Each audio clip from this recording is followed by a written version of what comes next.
which has conscripted vast human and material resources into the building of a tightly knit, highly efficient machine that combines military, diplomatic, intelligence, economic, scientific, and political operations.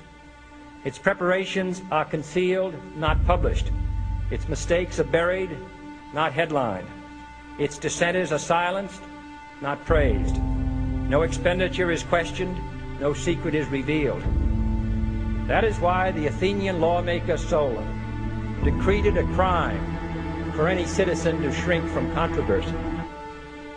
I am asking your help in the tremendous task of informing and alerting the American people, confident that with your help, man will be what he was born to be, free and independent.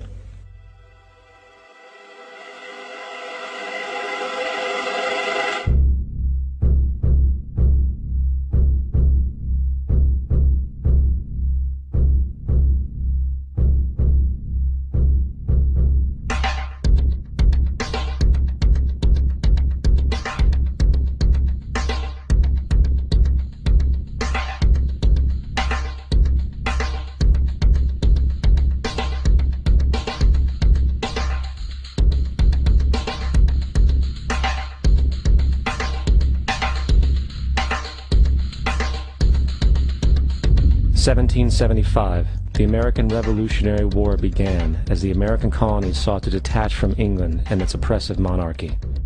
Though many reasons are cited for the revolution, one in particular sticks out as the prime cause: that King George III of England outlawed the interest-free, independent currency the colonies were producing and using for themselves, in turn forcing them to borrow money from the Central Bank of England at interest, immediately putting the colonies into debt. And, as Benjamin Franklin later wrote, the refusal of King George III to allow the colonies to operate an honest money system which freed the ordinary man from the clutches of the money manipulators was probably the prime cause of the revolution. In 1783, America won its independence from England. However, its battle against the central bank concept and the corrupt, greed-filled men associated with it had just begun. So what is a central bank? A central bank is an institution that produces the currency of an entire nation. Based on historical precedent, two specific powers are inherent in central banking practice: the control of interest rates and the control of the money supply, or inflation. The central bank does not simply supply a government's economy with money, it loans it to them at interest. Then, through the use of increasing and decreasing the supply of money, the central bank regulates the value of the currency being issued. It is critical to understand that the entire structure of this system can only produce one thing in the long run: debt. It doesn't take a lot of ingenuity to figure this scam out. For every single dollar produced by the central bank is loaned at interest. That means every single dollar produced is actually the dollar plus a certain percent of debt based on that dollar. And since the central bank has the monopoly over the production of the currency for the entire country, and they loan each dollar out with immediate debt attached to it, where does the money to pay for the debt come from? It can only come from the central bank again, which means the central bank has to perpetually increase its money supply to temporarily cover the outstanding debt created, which in turn, since that new money is loaned out at interest as well, creates even more debt. The end result of this system without fail is slavery, for it is impossible for the government and thus the public to ever come out of the self-generating debt. The founding fathers of this country were well aware of this.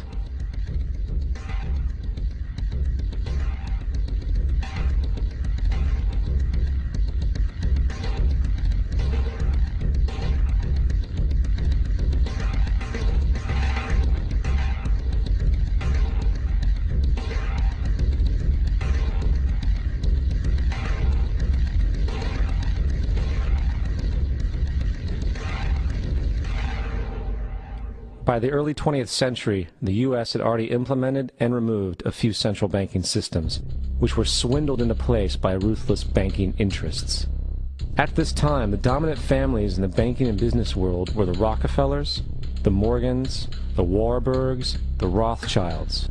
And in the early 1900s, They sought to push, once again, legislation to create another central bank. However, they knew the government and public were very weary of such an institution, so they needed to create an incident to affect public opinion.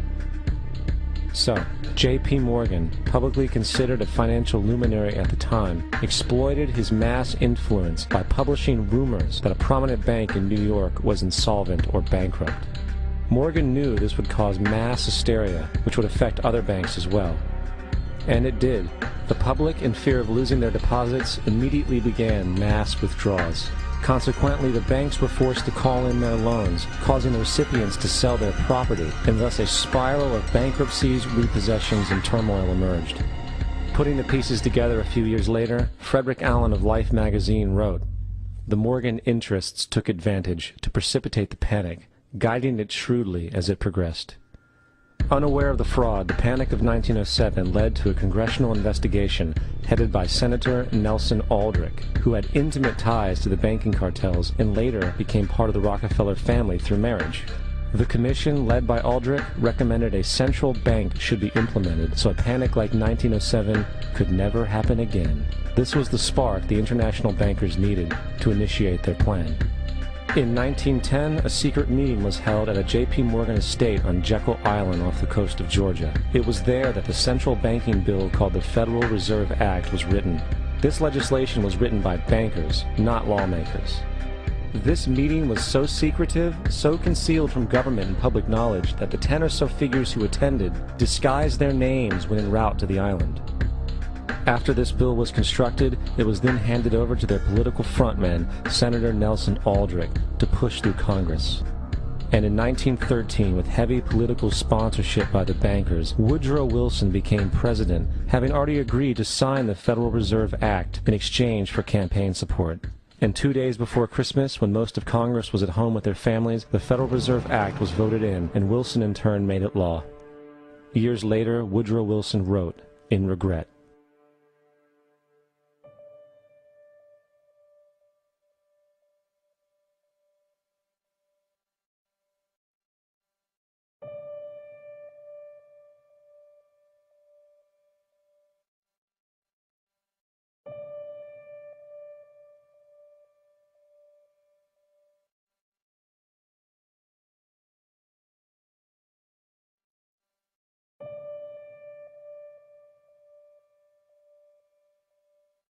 Congressman Louis McFadden also expressed the truth after the passage of the bill. A world banking system was being set up here, a superstate controlled by international bankers, acting together to enslave the world for their own pleasure. The Fed has usurped the government. Now, the public was told that the Federal Reserve System was an economic stabilizer, and inflation and economic crises were a thing of the past. Well, as history has shown, nothing is further from the truth. The fact is, the international bankers now had a streamlined machine to expand their personal ambitions. It's alive! It's alive! It's alive! For example, from 1914 to 1919, the Fed increased the money supply by nearly 100%, resulting in extensive loans to small banks and the public. Then, in 1920, the Fed called in mass percentages of the outstanding money supply, thus resulting in the supporting banks having to call in huge numbers of loans, and, just like 1907, bank runs, bankruptcy, and collapse occurred. Over 5,400 competitive banks outside of the Federal Reserve System collapsed, further consolidating the monopoly of the small group of international bankers. Privy to this crime, Congressman Lindbergh stepped up and said in 1921, "Under the Federal Reserve Act, panics are scientifically created. The present panic is the first scientifically created one, worked out as we figure a mathematical equation." However, the Panic of 1920 was just a warm-up.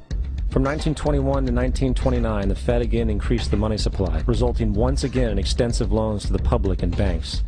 There was also a fairly new type of loan called a margin loan in the stock market. Very simply, the margin loan allowed an investor to put down only 10% of a stock's price, with the other 90% being loaned through the broker. In other words, a person could own $1,000 worth of stock with only $100 down. This method was very popular in the roaring 1920s, as everyone seemed to be making money in the market. However, there was a catch to this loan.